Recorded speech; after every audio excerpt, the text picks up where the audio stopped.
பரிசுநாமத்திற்கு சோத்திரம் உண்டாவதாக. தலை தாழ்த்தி ஜெபிப்போம்.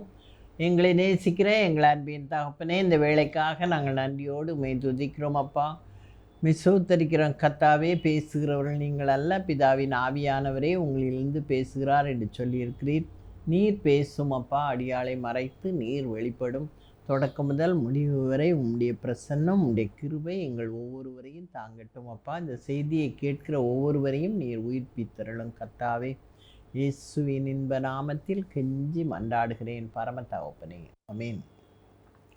இன்றைக்கு நான் எடுத்துக்கொண்ட தலைப்பு, அதிசயமானவைகளை தேவன் அதை நாம் காணும்படி செய்கிற தேவன். அதிசயங்களை அவர் செய்கிறார், அதை நாம் காணும்படி செய்கிற தேவனாக இருக்கிறார். அதுதான் தலைப்பு. அதிசயங்களை செய்கிறவர், அதை நாம் காணும்படி செய்கிறார். அவர் செய்த அதிசயங்களை என்று நாம் பார்க்கும் பொழுது, லூக்கா 5 முதல் 26 வசனங்களில் கொடுக்கப்பட்டிருக்கு. லூக்கா 5:19 26 வரைக்கும் கொடுக்கப்பட்டிருக்கு. அவர் ஒரு வீட்டில் போய் அவர் என்ன செய்கிறாரு, பிரசங்கம் பண்ணி கொண்டிருக்கு, உபதேசித்து கொண்டிருக்கிறார். அப்போ அந்த உபதேசத்தை கேட்பதற்கு நிறைய பேர் வந்திருக்காங்க. அதில் யாரெல்லாம் இருக்காங்களாம், 17வது வசனத்தை பார்த்திங்கன்னா, எருசலேம் நகரத்தில் இருந்து வந்த பரிசேயரும் நியாய சாஸ்திரிகளும் அந்த இடத்துல இருக்கிறாங்க. பிணியாளிகளும் குணமாக்கணும்னு சொல்லி அந்த இடத்துல இருக்காங்க. எல்லாரும் உட்காந்து ஆண்டவருடைய உபதேசத்தை கேட்டிருக்காங்க. அதனால் உள்ளுக்குள்ளே போகிறதற்கு முடியாத நிலையில் 4 பேர் ஒரு திமிர்வாதக்காரனை தூக்கி கொண்டு வருகிறார்கள். உள்ளே வர முடியல, இயேசுவின் இடத்துல வர முடியல. உடனே அவங்க என்ன செய்கிறாங்க, வீட்டின் மேல் ஏறி தட்டோடுகள் வழியாக ஜனங்களின் மத்தியில் இயேசுக்கு முன்பாக அவனை படுக்கையோடே இறக்கினார்கள். அவனை இறக்கும்போது படுக்கையோடு, அவனை ஏன் திமிர்வாதக்காரனை தூக்கிட்டு போக முடியாது, அதனால் அப்படியே அவன் படுக்கையோடையே அவனை என்ன செய்கிறாங்க, இயேசுவின் முன்பாக இறக்கிறார்கள். இயேசுவானவர் அவனை பார்க்குறார். அந்த 4 பேருடைய விசுவாசத்தை காண்கிறார். இப்படிப்பட்ட ஒரு விசுவாசம் பாருங்க. அவன் உள்ளே வர முடியல, ஆனாலும் அவன் இயேசுவின் முன்பாக இருந்தால் நிச்சயமாக சுகமாயிருவான்னு அந்த 4 பேர் தான் எண்ணாங்க. அவன் நினைக்கல, அவனை யார் தூக்கிட்டு போவார், நமக்கு இந்த சான்ஸ்லாம் கிடைக்காதுன்னா அவன் பாட்டுக்கு இருந்தான். ஆனால் அந்த 4 பேர் என்ன செய்தாங்க, விசுவாசித்தார்கள். அவர்களுடைய விசுவாசத்தை இயேசுவானவர் கண்டார். கண்டு என்ன சொல்கிறார் பாருங்க, அந்த திமிர்வாதக்காரனை நோக்கி, மனுஷனே உன் பாவங்கள் உனக்கு மன்னிக்கப்பட்ட. முதல்ல அந்த திமிர்வாதம் வருவதற்கு காரணம் என்ன என்பதை ஆண்டவர் அறிந்து அதை முதலாவது நீக்குகிறார். உன் பாவங்கள் உனக்கு மன்னிக்கப்பட்டதுன்னு சொல்கிறார். அதுக்கப்புறம் ஆண்டவர் என்ன சொல்கிறார் பாருங்கள், 24ஆம் வசனம், நீ எழுந்து உன் படுக்கையை எடுத்துக்கொண்டு, படுக்கையோடு தானே வந்தான் உள்ள, அதனால் அந்த படுக்கையை எடுத்துக்கொண்டு உன் வீட்டுக்கு போன்னு சொல்கிறார் ஆண்டவர். உடனே அவர்களுக்கு முன்பாக எழுந்து தன் படுக்கையை எடுத்துக்கொண்டு தேவனை மகிமைப்படுத்தி தன் வீட்டுக்கு போனான். தேவனே என்னை சுகப்படுத்துகிறேன்னு சொல்லி அவன் என்ன செய்கிறான், தேவனை மகிமைப்படுத்துகிறான். மகிமைப்படுத்தி கொண்டு அவன் வீட்டுக்கு போகிறான். அவன் எல்லா கூட்டத்துக்கு நடுவுலையும் நடந்து போகிறான். அவன் வந்தது எப்படி, ஒரு கட்டிலில் தான் வந்தான். இது படுக்கையோடு, அவன் என்ன படுக்கையில் படுத்திருந்தானோ அந்த படுக்கையோடு வந்தான். இப்போ அந்த படுக்கையை தூக்கிட்டு போ அப்படின்னு சொல்லி ஆண்டவர் சொன்ன உடனே அதை தூக்கிக்கிட்டு அவன் போகிறான். இதை என்ன செய்கிறாங்க, கூடியிருக்கிற மக்கள் எல்லாரும் காண்கிறார்கள். 26ஆம் வசனம் பாருங்கள், அதனால எல்லாரும் ஆச்சரியப்பட்டு தேவனை மகிமைப்படுத்தினார்கள். அல்லாமலும் அவர்கள் பயம் நிறைந்தவர்களாகி, அதிசயமான காரியங்களை இன்று கண்டோம். இப்படிலாம் நடக்கவே திமிர்வாதக்காரன் என்னைக்கு எழுப்பி நடந்தான், இன்றைக்கி இவ்வளோ அதிசயமாக உன் பாவங்கள் உனக்கு மன்னிக்கப்பட்டது, நீ எழுந்து நட, உன் படுக்கையை எடுத்துக்கொண்டு உன் வீட்டுக்கு போ, நீ எழுந்து உன் படுக்கையை எடுத்துக்கொண்டு உன் வீட்டுக்கு போன்னு சொன்ன மாத்திரத்திலே அவன் எழுந்து படுக்கையை எடுத்துக்கொண்டு அவன் வீட்டுக்கு போகிறான். இதை மக்கள் பார்த்து என்ன செய்கிறாங்க, அதிசயமானவைகள் காரியங்கள் இன்று கண்டோம் என்று சொல்கிறாங்க. அப்போ காணும்படியாக கர்த்தர் என்ன செய்கிறார். கர்த்தர் எப்படி அதிசயமான காரியங்களை செய்தார் என்று பழைய ஏற்பாட்டில் நம்ம பார்க்கும்போது, மீகா 7ஆம் அதிகாரம் 15வது வசனத்தில் இஸ்ரவேல் ஜனங்களை எகிப்தின் அடிமைத்தனத்திலிருந்து அவர் கூட்டிகிட்டு வரும்போது, அந்த வனாந்தரத்தில் வரும்போது அவர்களுக்கு மறைவை எதிர்த்து அவர்களை மறைத்திருந்தது என்னது? செங்கடல். அந்த செங்கடலை ஆண்டவர் 2ஆக பிளந்து விட்டாந்திரை வழியாக அவர்கள் கடந்து வந்தார்கள் என்று வேதம் சொல்கிறது. இவ்வளோ பெரிய தடையாக இருந்தாலும் அதை ஆண்டவர் விலக்கி அவர்களுக்கு முன்பாக என்ன செய்கிறார்? முன்னால் போய் அதை வெட்டாந்திரையாக்கி அதில் அவர்களை நடக்கும்படி செய்கிறார். பகலில் மேகஸ்தம்பத்தினாலும் இரவில் அக்னி ஸ்தம்பத்தினாலும் அவர்களை வழி நடத்தினார். இதை பார்த்து மீகா தீர்க்கதரிசி அதிசயமாக சொல்கிறார் பாருங்க. 7:15 மீகா 7:15 நீ எகிப்து தேசத்திலிருந்து புறப்பட்ட நாளில் நடந்தது போலவே உன்னை அதிசயங்களை காண பண்ணுவேன். ஆண்டவர் இன்றைக்கு நமக்கு இதை வாக்குத்தத்தமாக கொடுக்குறாரு, நம்ம எடுத்துக்கிடுவோம் இல்லையா? உன்னை அதிசயங்களை காணப்படுவேன். நடக்காத ஒரு காரியத்தை ஆண்டவர் என்ன செய்வாராம்? நமக்கு நடத்தி காட்டுவார். அதுக்கு தான் அந்த திமிர்வாதக்காரனை கர்த்தர் நடக்கும்படி செய்து அவர் அதிசயமான காரியங்களை நடத்தி காட்டுகிறார். இப்போ இதில் என்ன சொல்லப்பட்டிருக்கிறது? நீங்கள் காண்பீர்கள். எப்போ? விசுவாசத்தோடு இருந்தீங்கன்னா நிச்சயமாக என்ன செய்வீங்க? ஆண்டவர் செய்கிற அதிசயத்தை என்ன செய்யலாம்? பார்க்கலாம். இது சங்கீதக்காரன் 77:14 சொல்கிறான், அதிசயங்களை செய்கிற தேவன் நீரே, ஜனங்களுக்குள்ளே உம்முடைய வல்லமையை விளங்க பண்ணினீர் அப்படின்னு சொல்லி தாவீது சொல்கிறான். யோபுல 2 அதிகாரத்தில் சொல்லப்பட்டிருக்கிறது. யோபு 9:10 யோபு 5:6 இந்த வசனங்கள் சொல்லப்பட்டிருக்கிறது. எல்லாருக்கும் பாராமல் தெரிந்த வசனம்தான். ஆராய்ந்து முடியாத பெரிய காரியங்களையும் எண்ணி முடியாத அதிசயங்களையும் அவர் செய்கிறார். எண்ணி முடியாத அதிசயங்களை செய்கிற தேவனாக இருக்கிறார். அப்போ நம்முடைய தேவன் அதிசயங்களை செய்கிறவர், அதிசயங்களை காண்பிக்கிறவர், காணச் செய்கிறார் நம்மளை இல்லையா? காண்பிக்கிறவராக இருக்கிறார். இன்றைக்கு அவர் அதிசயமான வழியில் நம்மை நடத்துவேன் என்று வாக்கு கொடுத்திருக்கிறார். சில அதிசயங்களை என்னெல்லாம் அப்படி அதிசயமாக வேதாகமத்தில் சொல்லப்பட்டிருக்குன்னு சொன்னால், நான் ஒரு 5 அதிசயம் எடுத்திருக்கேன். முதலாவது, ஆபிரகாமின் மனைவியாக்கிய சாராளுக்கு பெண்களுக்குரிய வழிபாடு நின்ற பிறகும் அவள் பிள்ளை பெறும்படியான ஒரு சிலாக்கியத்தை கர்த்தர் செய்தார். ஆபிரகாம் 100 வயசு, அந்த வயசில் அவன் ஈசாக்கை பெற்றெடுத்தான். இது ஒரு அதிசயமான காரியம். 2வது அதிசயம், அன்னாள் பொருத்தனையோடு கண்ணீரோடு தெய்வ சமூகத்தில் ஜெபிக்கிறான். அந்த ஜெபத்தை கேட்டு கர்த்தர் என்ன செய்கிறார்?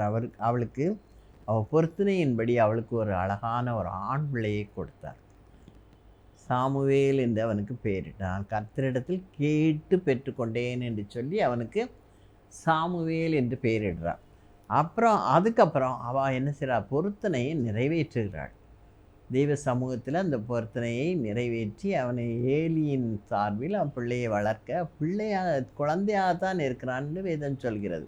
அந்த ஸ்டேஜிலேயே அவன் ஏலியின் இடத்தில் வளர்க்கும்படி விட்டு விட்டார்.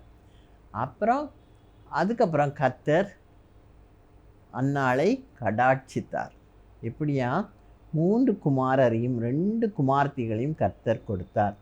இது 1 சாமுவேல் 2:21 இருக்குது.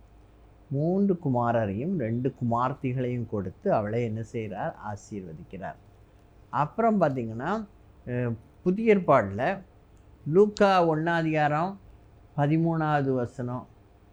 57 நம்ம பார்த்தோன்னா, வயது சென்ற காலத்தில் சகரியா எலிசபெத்துக்கு என்ன செய்கிறார்? யோவான் ஸ்நானகன் என்ற இயேசுவின் முன்னோடியாகிய ஒரு தீர்க்கதரிசியை கர்த்தர் அவனுக்கு கொடுக்கிறார், சகரியாவுக்கும் எலிசபெத்துக்கும். அப்புறம் ஆகார் நம்பிக்கையற்று வனாந்திரத்தில் அழுதுகிட்டே திரிகிறான். அவள் பிள்ளையும் ரொம்ப அழுகுது. ஏன்னா புருஷன் கைவிட்டுட்டான், நீ போன்னு சொல்லி அனுப்பி விட்டுட்டான். நாச்சியாரும் என்ன செய்தா? இனி இந்த வீட்டுக்குள்ளே நீ வரக்கூடாதுன்னு சொல்லி அவளும் விரட்டி விட்டுட்டான். அந்த ஒரு நிலையில் அவள் பிள்ளையை வைத்து கொண்டு வனாந்திரத்தில் சுற்றி திரிந்தாளாம். அப்படி திரியும் பொழுது அவள் அழுகிறா. பிள்ளையோ தண்ணி தாகத்தினால துவண்டு போயிடுச்சு. அது சாகிறதை நான் பார்க்க மாட்டேன் என்று சொல்லி ஒரு இடத்துல கொண்டு பிள்ளையை ஒரு செடிக்கு கீழே போட்டுட்டு இவன் இன்னொரு இடத்துல போய் அம்பு பாயிர திசைக்கு நேராக இருந்து அழுதானாம். உடனே ஆண்டவர் அவளுடைய சத்தத்தை கேட்டு அவளிடத்துல வந்து, ஆகாரே எழுந்து என்ன செய்ய, அவளுடைய கண்களை திறக்கிறார். வனாந்திரத்தில் அவள் கண்ணை திறக்கிறார். திறக்கும்போது அவளுக்கு என்ன செய்யுது, நீரூற்றை கர்த்தர் காண்க. வனாந்திரத்தில் அவளுக்காக கர்த்தர் அதிசயமாக ஒரு நீரூற்றை காண்பிக்கிறார். உடனே ஓடி போய் அதில் தண்ணி நிரப்பி தன் கையில் துருத்தி வச்சுருக்கா, அதில் தண்ணி நிரப்பி தானும் குடித்து தன் பிள்ளையும் கொடுத்து அந்த தாகத்தினால் வறண்ட அந்த ஒரு நிலையிலிருந்து விடுதலையாக்கி கர்த்தர் அந்த பிள்ளையையும் ஆசீர்வதிக்கிறார். இதை பெருகவே பெருக பண்ணுவேன் என்று சொல்லி ஆண்டவர் ஆசீர்வதித்து, நீ பிள்ளையை கையில் பிடித்து கொண்டு போன்னு சொல்லி ஆண்டவர் அழகாக ஆசீர்வதித்து அனுப்புகிறார். அதை மாதிரி கர்த்தர் என்ன செய்கிறாரு, அவளுக்கு அதிசயத்தை காண்பிக்கிறார். வனாந்திரத்தில் அவளுக்கு நீரூற்றை உண்டாக்கி கொடுத்தார். அப்புறம் நம்ம பார்த்தோன்னா ஆண்டவர் நிறைய அற்புதங்கள் செய்தார். அதில் எண்ணி முடியாத அதிசயங்களை செய்தார். அவர் உலகத்தில் வாழும் பொழுது தேவாலயத்தில் போய் ஒரு நாள் பிரசங்கம் பண்ணிக்கிட்டு இருக்கும்போது அங்கே 18 வருஷமாக கூனியாக இருந்த, கொஞ்சமும் நிமிரக்கூடாத கூனின்னு போட்டிருக்கு. அப்படிப்பட்ட ஒரு கூனியை ஆண்டவர் அந்த தேவாலயத்தில் பார்க்குறார்.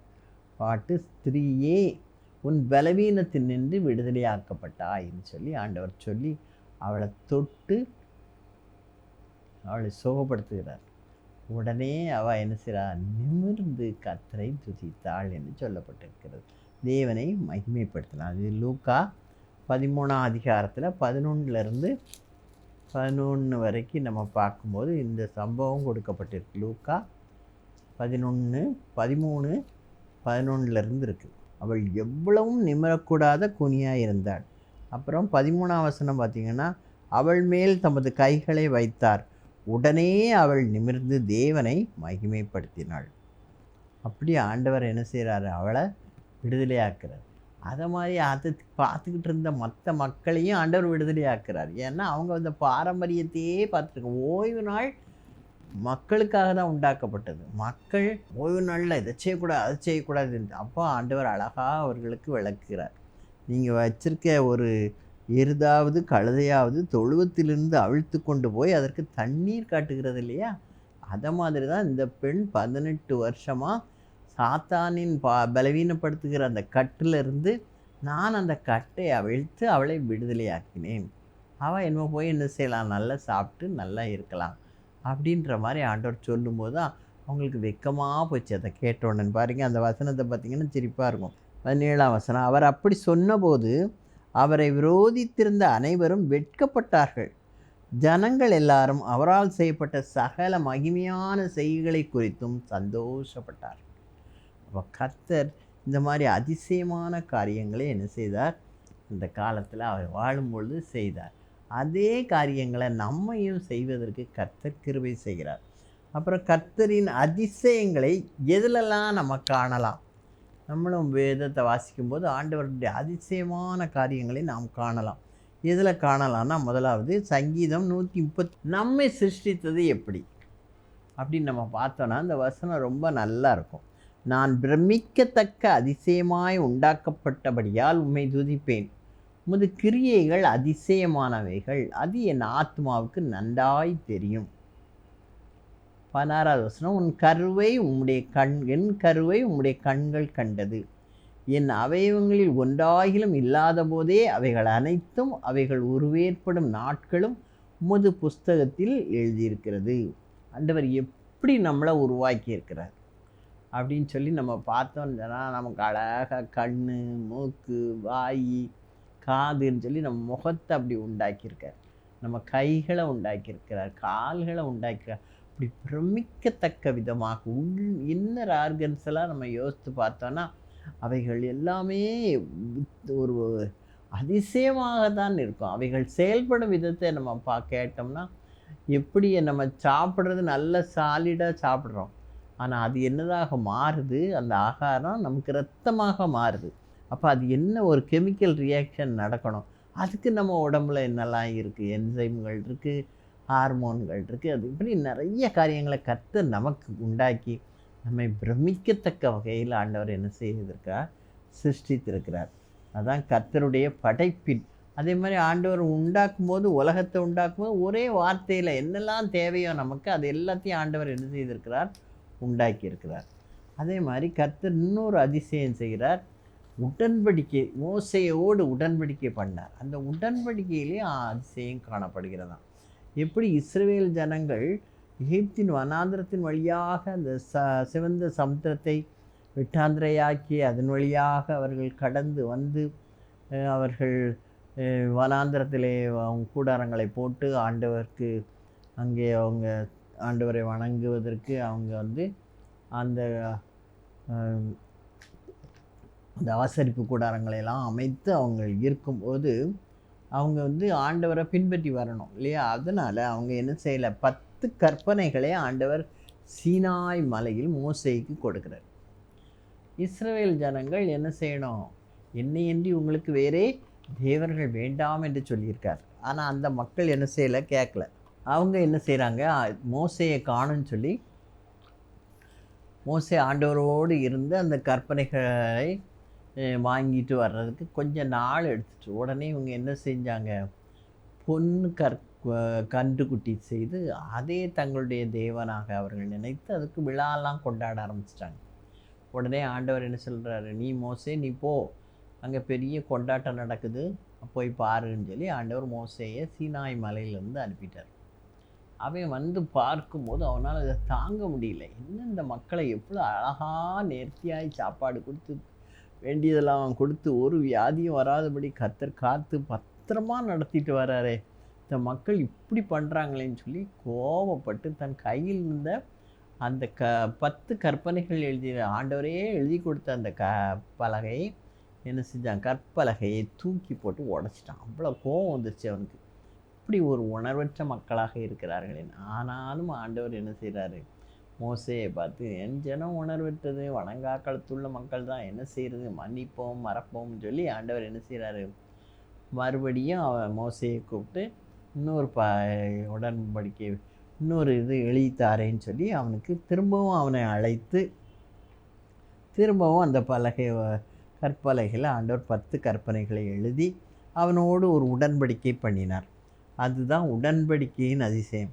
அது என்ன அதிசயமான உடன்படிக்கை பண்ணார்னு பார்த்தீங்கன்னா, யாத்ரா 34:10 இதோ நான் ஒரு உடன்படிக்கை பண்ணுகிறேன், பூமி எங்கும் எந்த ஜாதிகளிடத்திலும் செய்யப்படாத அதிசயங்களை உன் ஜனங்கள் எல்லாருக்கும் முன்பாகவும் செய்வேன். உன்னோடே கூட இருக்கிற ஜனங்கள் எல்லாரும் கர்த்தருடைய செய்கையை காண்பார்கள். உன்னோடே கூட இருந்து நான் செய்யும் காரியம் பயங்கரமாயிருக்கும் அப்படின்னு சொல்லி ஆண்டவர் என்ன சொல்கிறார், உனக்கு முன்பாக உனக்கு விரோதியாக வருகிற யாரெல்லாம் வருவாங்களாம் அந்த இடத்துல, எமோரியர், கானானியர், ஏத்தியர், பெர்சியர், ஏவியர், எபூசியர், இவங்களெல்லாம் நான் உனக்கு துரத்தி விட்றேன் உன்னை விட்டு. நீ போய் சேர வேண்டிய இடத்துல தேசத்தின் குடிகளோடு உடன்படிக்கை பண்ணக்கூடாது, அதில் எச்சரிக்கையாக இருக்கணும். அவங்களுக்கு பெண் கொண்டோ அவங்களோடு சமாதான உடன்படிக்கையோ பண்ணவே கூடாது. நீ வந்து கர்த்தரையே தெய்வமாக கொண்டு நீ இருக்கணும் அப்படின்னு சொல்லி மோசேயோடு ஒரு உடன்படிக்கை கர்த்தர் பண்ணுகிறார். நான் உங்களை எப்படி வழி நடத்தி வந்தேனோ அதே போல் நான் உங்களை வழி நடத்துவேன், உங்களுக்கு தேவையானதெல்லாம் தருவேன், உங்களுக்கு கொடுக்குற தேசத்திலே பாலும் தேனும் ஓடுகிற தேசத்திலே கானானில் இருக்கிற மக்கள் எல்லாரையும் உங்களை விட்டு என்ன செஞ்சிருவேனா, விலக்கி விடுவேன் என்று சொல்லி ஆண்டவர் ஒரு உடன்படிக்கை பண்ணுகிறார். அந்த உடன்படிக்கையின் அதிசயம் எப்படி இருக்குமா, கர்த்தருடைய செய்கையை காண்பார்கள், எல்லா மக்களும் பார்ப்பார்கள். உன்னோடே கூட இருந்து நான் செய்யும் காரியம் எப்படி இருக்கும், பயங்கரமாக இருக்கும். எந்த ஜாதிகளிடத்திலும் செய்யப்படாத அதிசயங்களை நான் உன் ஜனங்களுக்கு செய்வேன்னு சொல்கிறார். ஒருத்தரும் அந்த மாதிரி அதிசயங்களை பார்த்துருக்க மாட்டாங்க. அப்படிப்பட்ட அதிசயங்களை நான் உங்களோடு கூட செய்வேன். நீங்கள் செய்ய வேண்டியது என்ன செய்யணும், கர்த்தராகிய தேவனை மாத்திரம் தெய்வமாக கொண்டு அவருக்கு கீழ்ப்படிந்து அவர் வழியில் நடக்கிறவர்களாக இருக்க வேண்டும். இதுதான் இந்த உடன்படிக்கை. இந்த உடன்படிக்கையை நீங்கள் என்ன செய்யணும், ஃபாலோ பண்ணால் அவருடைய அதிசயங்களை நாம் காண்கிறவர்களாக இருப்போம். அடுத்தது, ஆண்டவரால் செய்யக்கூடாத அதிசயமான காரியங்கள் ஒன்று உண்டோ? ஒன்றும் கிடையாது. ஆண்டவர் செய்ய நினைத்தது எல்லாம் நடைபெறும். அப்போ வந்து எதுன்னு நம்ம பார்க்கும்போது இயேசுவின் பிறப்பு. முதலாவது இயேசுவின் பிறப்பு தான் மிகவும் அதிசயமான ஒரு காரியம். அது அவரால் செய்யக்கூடாத அதிசயமான காரியம் ஒன்றுமில்லை என்பதை நிரூபிக்கிறது இயேசுவின் பிறப்பு தான். அது எதில் இருக்குன்னு சொன்னால், அதுக்கு முன்னாலே தீர்க்கதரிசி மூலமாக, ஏசாயா தீர்க்கதரிசியின் மூலமாக ஆண்டவர் உரைத்துட்டார். இப்படி ஒரு கன்னிகை கர்ப்பவதியாகி ஒரு குமாரனை பெறுவாள்னு. அதே இது லூக்கா 1ஆம் அதிகாரத்தில் நம்ம பார்க்கும்போது, அங்கே மரியாள் என்னும் ஒரு கன்னிகை ஒரு குமாரனை பெறுகிறாள் இல்லையா? அது ஒரு அதிசயம்தான். கன்னிகை கர்ப்பவதியாகி ஒரு குமாரனை பெறுகிறது, ஒரு அதிசயம். ரெண்டாவது, இயேசுவின் பிறப்பு எல்லா ஜனத்துக்கும் சந்தோஷத்தை கொடுக்கிறதாக இருக்குது. ஆனால் எப்படி அது முதலாக அறிவிக்கப்பட்டதுன்னு பார்த்திங்கன்னா, தேவதூதர்களால் அந்த வயல்வெளிகளில் தங்களுடைய மந்தைகளை காத்து கொண்டு இருக்கிற மேய்ப்பர்களுக்கு அறிவிக்கப்பட்டது. அவங்க பயந்து நடுங்கி எப்படி ஆண்டவரை கண்டுபிடிக்கிறாங்கன்னா, பிள்ளையை சுற்றி முன்னணியில் கிடத்திருக்க காண்பீர்கள், இதுவே உங்களுக்கு அடையாளம்னு சொல்லப்படுது. அதனால் அவங்க என்ன செய்கிறாங்க, கரெக்டாக கண்டுபிடிச்சி அங்கே போயிட்டாங்க. அதே மாதிரி நியாயசாஸ்திரிகள், அதாவது சாஸ்திரிகள் இருக்காங்க இல்லையா, அவங்க வந்து வான ஆராய்ச்சிலாம் பண்ணுறவங்க. அவங்க என்ன செய்கிறாங்க, யூதருக்கு ராஜாவாக பிறந்திருக்கிறவர் எங்கே என்று சொல்லி அவரை தேடி வராங்க. அப்போது ஒரு ராஜா பிறந்திருக்காருன்னா அவரை சும்மா போய் பார்க்கக்கூடாதுன்னு சொல்லி அவங்க பரிசு பொருட்களோட பொன் வெள்ளி போன்ற கந்தவர்க்கம் அதெல்லாம் கொண்டுக்கிட்டு வராங்க. வந்து பார்க்க வராங்க. அவங்கள வழி நடத்துகிறது எதுன்னா ஒரு நட்சத்திரம் நேரே வந்து பிள்ளை இருந்த ஸ்தலத்தின் மேல் வந்து நின்றது. அப்புறம் அவங்க அது உள்ளே போய் பார்த்தா அங்கே பிள்ளை பிறந்தது. அந்த பிள்ளையை பார்த்து வணங்கி அதுக்கப்புறம் அவங்க கொண்டு வந்த அந்த பொருட்களை அங்கே கொடுத்தார்கள் என்று வேதம் சொல்கிறது. அப்போ இதெல்லாம் ஒரு அதிசயமான காரியம். ஆண்டவருடைய பிறப்பு ஒரு அதிசயமான காரியம். நம்மை உருவாக்கினதும் ஒரு அதிசயமான காரியம்தான்.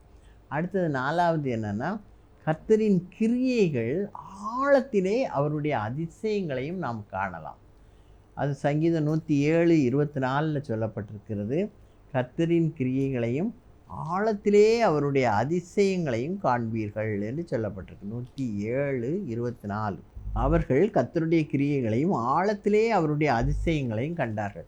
அவருடைய அதிசயம் ஆழத்தில் இருக்குது அப்படின்னு சொல்லி நம்ம பார்க்கும்போது நமக்கு ஞாபகத்துக்கு வருகிறது என்னென்னா, லூக்கா 5ஆம் அதிகாரம் 4-8 வசனங்கள் பார்த்தோன்னா, ஆண்டவர் என்ன செய்கிறாரு, கடற்கரை ஓரமாக போயிட்டுருக்கார். அப்போது வந்து பேதுருவும் அவனுடைய சகோதரன் அந்திரேயாவும் என்ன செய்கிறாங்க, வலைகளை கழுவி கொண்டிருந்தார்களாம். ஏன்னா அவங்களால ஒரு மீனும் அன்றைக்கி கிடைக்கல. ரொம்ப சோகமாக உட்காந்து கழுவிக்கிட்டு இருக்காங்க. இப்போ ஆண்டவர் முதல்ல அங்கே அவரை பின்னாலேயே பின்தொடர்ந்து வந்த மக்களுக்கு உபதேசித்தார். அதுக்கு ஒரு படகு வேணும்னு கேட்டார். படகு சும்மா தானே நினைச்சு. உடனே பேதுரு தன் படகை ஆண்டவருக்கு கொடுக்குறான். ஆண்டவர் அந்த படகில் ஏறி உபதேசிக்கிறார். அதுக்கப்புறம் என்ன சொல்கிறாருன்னா, இந்த மக்களை பார்த்து நீங்கள் ஆழத்திலே போய் உங்கள் வலைகளை போடுங்கள்னு சொல்கிறார். அப்போ பேதுரு என்ன சொல்ல, அவங்க தான் மீன் பிடிக்கிறவங்களாச்சு, அவங்களுக்கு எந்த நேரத்தில் எப்போ போடணும்னு தெரியும். அப்போ அவங்க ஆண்டவர்கிட்ட சொல்கிறாங்க, ஐயரே, நாங்கள் முழுவதும் என்ன செய்தோம், போட்டோம், ஒன்றும் அகப்படவில்லை, ஆயினும் உமது வார்த்தையின்படி போகணும்னு சொல்லி ஆழத்தில் படகை கொண்டு போய் என்ன செய்கிறாங்க, அந்த இடத்துல வலையை போடுறாங்க. போட்டா மீன் அப்படி கிடைக்குது அவங்களுக்கு. அவங்க போட்டும் நினச்சி போச்சு. பக்கத்தில் இருக்கிற கை காட்டி பக்கத்தில் இருக்கிறவங்க போட்டையும் அழைச்சி அந்த போட்டும் நிரம்பத்தக்கதாக ஆண்டவர் அப்படி நிரம்பி வழிகிற ஒரு ஆச்சரியமான அற்புதத்தை அங்கே செய்கிறார். அப்போ அது ஆழத்திலேயே அவருடைய அதிசயங்களை என்ன செய்யலாம், பார்க்கலாம் என்று சொல்லி சங்கீதக்காரன் 107:24 சொல்லியிருக்க பிரகாரம் இந்த பேதுருவுக்கும் அந்திரேயாவுக்கும் அது கூட வந்த அடுத்த போட்டுக்காரங்களுக்கும் நிறைய கிடைக்கிறபடி கர்த்தர் செய்கிறார். அப்புறம் நம்ம வேதத்தில் உள்ள அதிசயங்களை நாம் காண வேண்டுமானால் எப்படி காணலாம் அப்படின்னு சொல்லி பார்த்தா, 119வது சங்கீதம் 18, உமது வேதத்தில் உள்ள அதிசயங்களை நான் பார்க்கும்படி என் கண்களை திறந்துள்ளும். கண்களை என்ன செய்யணும்? திறக்கணும். வேதத்தை வாசிக்கும் போது நல்லா கருத்தூண்டி வாசிக்கணும். சும்மா கடன்னு வாசிக்கக்கூடாது. கடமைக்கு உண்மையாய் வாசித்தோம்னா அது நமக்கு என்ன செய்யும்? நம் கண்களை அது திறந்துடலும் என்று ஜெபிக்கும் பொழுது கர்த்தர் நம் கண்களை திறக்கிறவராக நாம் வேதத்தினுடைய அதிசயங்களை காண நமக்கு முடியும். வேதத்தினுடைய அதிசயங்களை காணுவதற்கு முதலாவது நம்முடைய கண்கள் திறக்கப்பட வேண்டும். ரெண்டாவது பார்த்திங்கன்னா, அவர் எப்படி நமக்கு அவருடைய கிரியைகளை நமக்கு காண்பிப்பார் என்றால் 107ஆம் சங்கீதம் 15-16 வசனங்களை பார்த்திங்கன்னா, கர்த்தர் வெண்கல கதவுகளை உடைத்து இருப்பு தாழ்பாள்களை முறித்தார் என்று அவருடைய கிருபையின் நிமித்தமும் மனுபுத்திற்கு அவர் செய்கிற அதிசயங்களின் நிமித்தமும் அவரை துதிப்பார்களாக. அவர் வெண்கல கதவுகளை உடைக்கிறார். அதுக்கப்புறம் இருப்பு தாழ்பாள்களை முறிக்கிறார். அப்புறம் கிருபையின் நிமித்தம் நமக்கு என்ன செய்கிறார்? அதிசயமான காரியங்களை செய்கிறார். அடுத்தது 147ஆம் சங்கீதம் 13ஆம் வசனம், அவர் தாழ்பாள்களை பலப்படுத்தி உன்னிடத்தில் உள்ள உன் பிள்ளைகளை ஆசீர்வதிப்பார். வேதத்தில் உள்ள அதிசயங்களை நாம் எப்படி காணலான்னு சொன்னால், முதலாவது நாம் காணும்படி கர்த்தர் என்ன செய்வார்? நம் கண்களை திறப்பார். ரெண்டாவது வெண்கல கதவுகளை உடைத்து இருப்பு தாழ்பாள்களை முறித்து அதிசயத்தை காண பண்ணுவார். அடுத்தாப்பில் அவர் வாசல்களின் தாழ்பாள்களை பலப்படுத்தி பிள்ளைகளை ஆசீர்வதித்து நாம் அதிசயங்களை காணும்படியாக செய்வார்.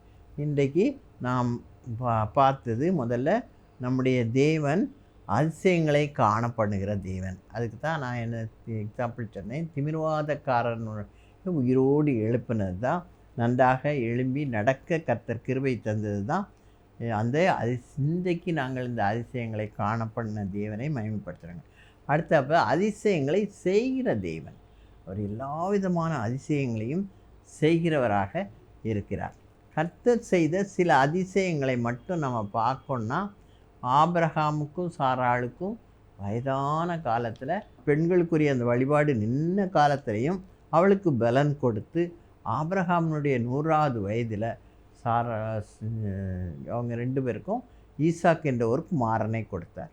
அப்புறம் அன்னாளின் கண்ணீரான பொருத்தனையான ஜெபத்தை கேட்டு அவளுக்கு சாமுவேல் என்ற ஒரு தீர்க்கதரிசியையும் கொடுத்தார். அப்புறம் அவள் தன்னுடைய பொருத்தனை நிறைவேற்றினதுனால கர்த்தர் மேலும் 3 குமாரரையும் 2 குமார்த்திகளையும் அவருக்கு கொடுத்தார். அப்புறம் கர்த்தருக்கு வழியை ஆயத்தம் பண்ணின யோவான் ஸ்நானகனை வயதான சகரியாவுக்கும் எலிசபெத்துக்கும் ஆண்டவர் கொடுக்கிறார். அப்புறம் ஆகாரின் கண்ணீரை கண்டு வனாந்திரத்தில் நீரூற்றை கர்த்தர் என்ன செய்கிறார்? உண்டாக்கிறார். அப்புறம் இயேசுவானவர் வாழ்ந்த காலத்தில் 12 வருடமாய் கொஞ்சமும் நிமிரக்கூடாத ஒரு கூனியை கர்த்தர் என்ன செய்கிறார்? இயேசுவானவர் சுகப்படுத்தினார். இப்போ இதெல்லாம் அவர் செய்த சில அதிசயங்கள். அப்புறம் எவைகளில் காணலாம் அவருடைய அதிசயங்களை? எந்த இதிலெல்லாம் காணலாம்னா, கர்த்தருடைய கிரியைகளில் காணலாம். அதாவது அவர் சிருஷ்டிப்பு நம்மை பிரமிக்கத்தக்க விதமாய் அதிசயமாய் உண்டாக்கினார்.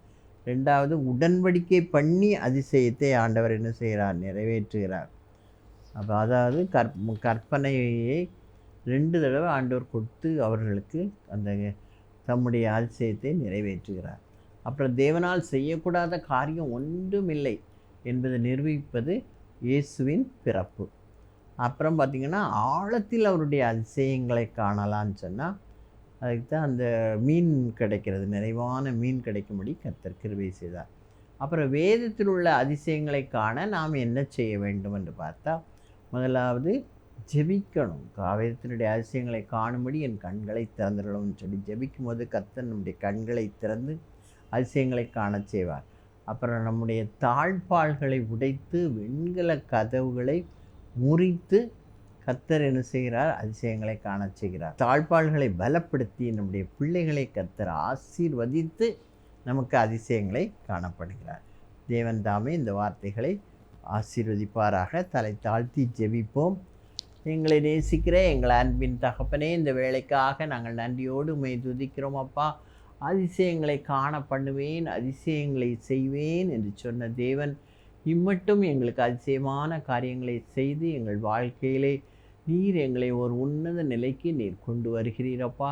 நாங்களும் உடைய வேதத்தை வாசித்து தியானித்து அதன்படி நடக்கும் பொழுது கர்த்தாவே, நீர் எங்களுடைய தாழ்பாள்களை முறித்து வெண்கல கதவுகளை உடைத்து கர்த்தாவே அதிசயங்களை காண பண்ணுகிறீரப்பா. எங்களுடைய தாழ்பாள்களை பலப்படுத்தி எங்களுடைய பிள்ளைகளை ஆசீர்வதித்து எங்களுக்கு ஆசீர்வாதத்தின் மழையை பொழிய செய்து கர்த்தாவே, நீர் எங்களுக்கு அதிசயங்களை காண்பிக்கிறீர். அதற்காக மக்கள் நன்றியப்பா.